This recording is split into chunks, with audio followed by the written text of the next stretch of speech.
Hey y'all, and welcome back to my channel, Kitchen Notes from Nancy. If you're new here, I'd like to welcome you to our neighborhood, and I hope you decide to subscribe before you leave today. And if you're already a subscriber, I'd like to greet you with the customary, hey neighbor.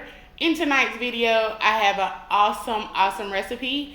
It is one of my favorites. It is smothered cube steak and a homemade brown gravy recipe. So, if you're interested in learning how to make the most tender cube steak as well as one of the best homemade gravies, all you got to do is stay tuned. And also, if you're a subscriber and you don't have those notifications turned on, make sure you do that so you can be notified every time I post a video. And now to the recipe.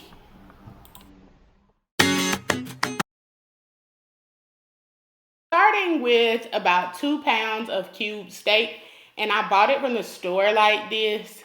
We're going to use a couple of seasonings. We got some Slap Your Mama, black pepper, some pink Himalayan salt, bouillon cubes. You're going to need some flour. And remember, all of this stuff will be down in the description box for you, as well as I'll go over it as I'm adding it to the recipe. So now I start by just chopping up my onion, and I always usually just chop it in half, and then I chop it in thin little strips when I'm making like an onion gravy, because I like to see my onion in the gravy. If I were going to put it in a recipe, I would have made another cut and kind of diced it.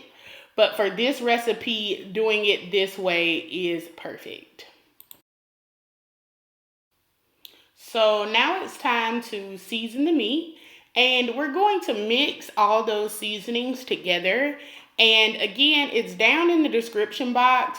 But I have a teaspoon of pink Himalayan salt, a half a teaspoon of black pepper, a half a teaspoon of Cajun seasoning, and as y'all know, my seasoning of choice is Slap Your Mama.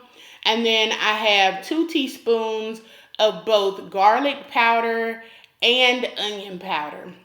And we're going to season both sides of the meat. So here I'm just going to flip it over and do the other side.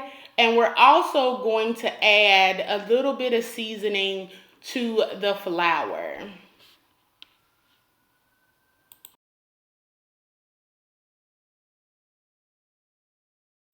So now that our meat is seasoned, we're going to take the rest of that seasoning and put it in our flour. And this is going to be the flour that we make our gravy with as well. So the seasonings won't be going to waste. I'm going to go ahead and add a few tablespoons of olive oil to my skillet. You want to go ahead and get that kind of warmed up. So I have it on a medium heat, and then we're going to flour our cube steak and then add it in. So you want to make sure that's nice and hot. So flour my cube steak. It's pretty, self-explanatory. Take it, put it in the flour. Y'all know sometimes I shake it up in a plastic container. But for this, since I had it in the pie plate, it was super simple to just do it this way. So we're going to do each piece of meat, and then we're going to get ready to start the cooking process.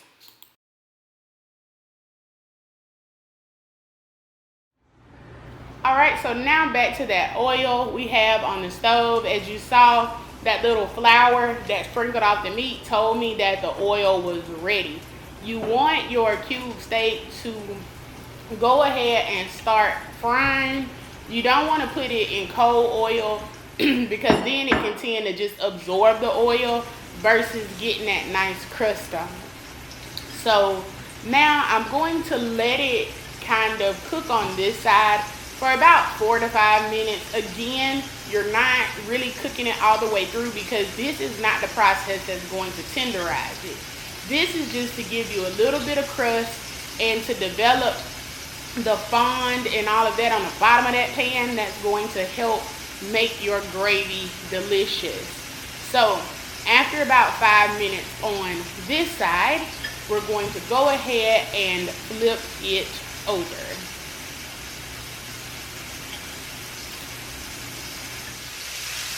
So now we're going to get ready to flip it over, and we're just going to do the same thing on this side. This was just me trying to check it to see if it was the color I wanted. I said sure, so I went ahead and started flipping it over. Now, you can let it get a little bit darker if you want it to, but you know, it's all up to you. It's in gravy, so it's not really going to matter if it's super dark. And so now this batch is done, and honestly, you're just going to keep doing this for however long it takes you to finish. So I think I had about 8 pieces, so it took me 2 batches. So if you're cooking for a huge family, you'll just keep doing it. If it's just you, then you'll just do it one time.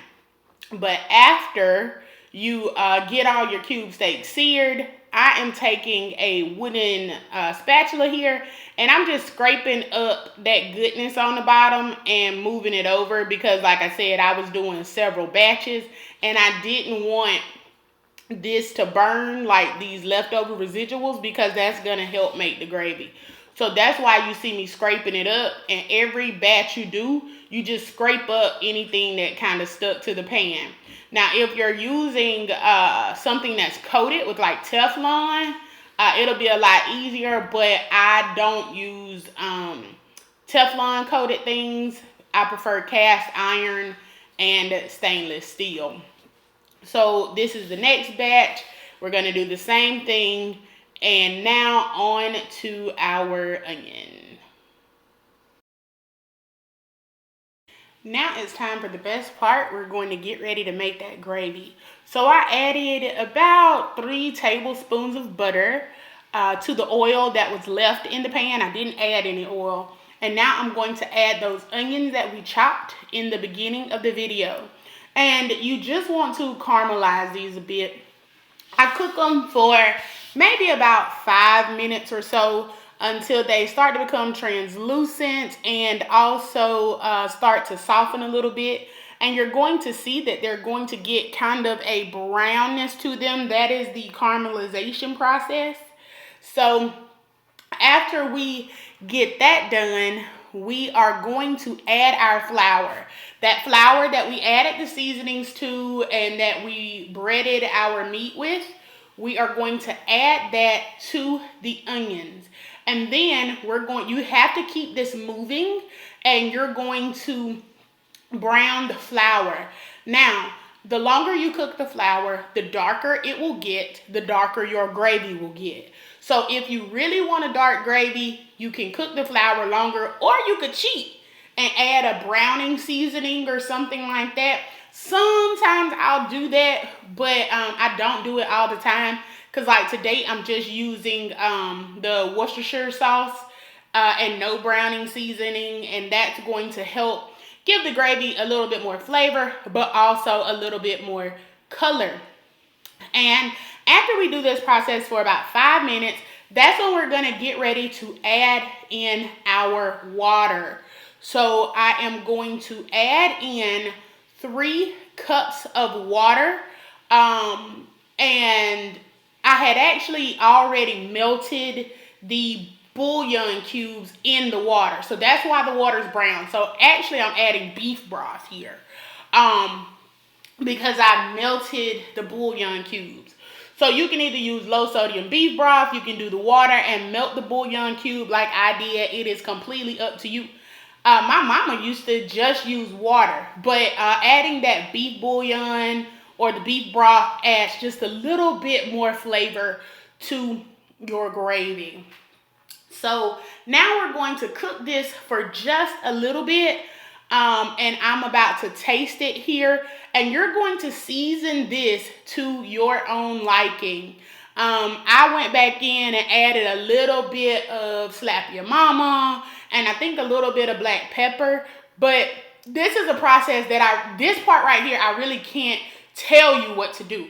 So you're going to season it to your taste, however salty you like it, however spicy you like it.